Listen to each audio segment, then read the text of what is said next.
Hello, this is Bhuvi. Welcome to my channel and happy Sunday to all. நான் இப்போ உங்களுக்கு ஒரு garlic rice அது செஞ்சு காட்டுறேன். மெயினானது garlic தான். கண்டிப்பாக அது வந்துட்டு ஒரு 20 cloves இருக்கணும்.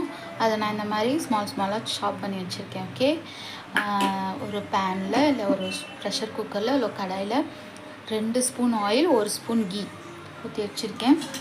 இப்போது ஹீட் ஆனதுக்கப்புறம் 1 ஸ்பூன் அளவுக்கு கடுகு மஸ்டர்ட் சீட்ஸ் போட்டுக்கோங்க.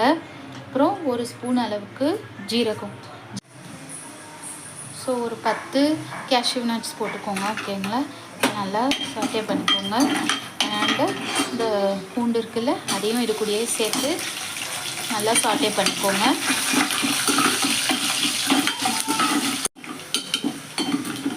ஸோ நல்லா வதங்கிடுச்சு. இப்போது ஒரு வெங்காயம் அளவுக்கு போட்டுக்கோங்க. அண்டு ஒரே ஒரு பச்சை மிளகாய் போட்டுக்கோங்க. க்ரீன் சில்லி அண்ட் 1 ஆனியன் நல்லா சாட் பண்ணிக்கோங்க. அண்ட் கறி போட்டு நல்லா சாட்டே பண்ணிக்கோங்க. கொஞ்சோண்டு பெருங்காயத்தூள் அது போட்டுக்கோங்க. ஹிங் பவுடர் ஒரு 1 ஸ்பூன் அளவுக்கு போட்டு நல்லா சாட்டே பண்ணிவிட்டு கொஞ்சம் நல்லா வதங்கினதுக்கப்புறம் ஆனியன் செமி ப்ரௌன் ஆனதுக்கப்புறம் டொமேட்டோஸ். ஸோ டொமேட்டோஸ் எல்லாமே நல்லா வதங்கிடுச்சு, சாட்டே ஆகிடுச்சு. இப்போது நம்ம ஒரு 1 ஸ்பூன் அளவுக்கு chilli powder, red chilli powder, 1 spoon அளவுக்கு கொரியாண்டர் பவுடர்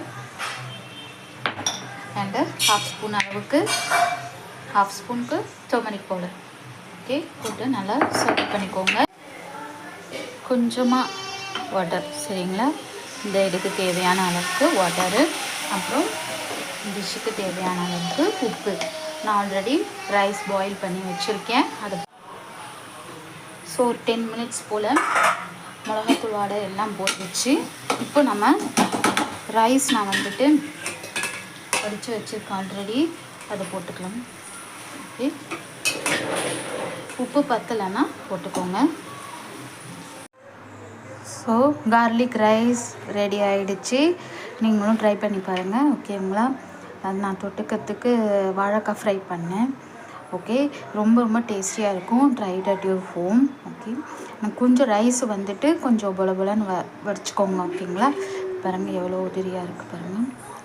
ஸோ நல்லா டேஸ்ட்ஃபுல்லாக இருக்கும். ட்ரை பண்ணி பாருங்கள். Okay, bye, see you later, bye.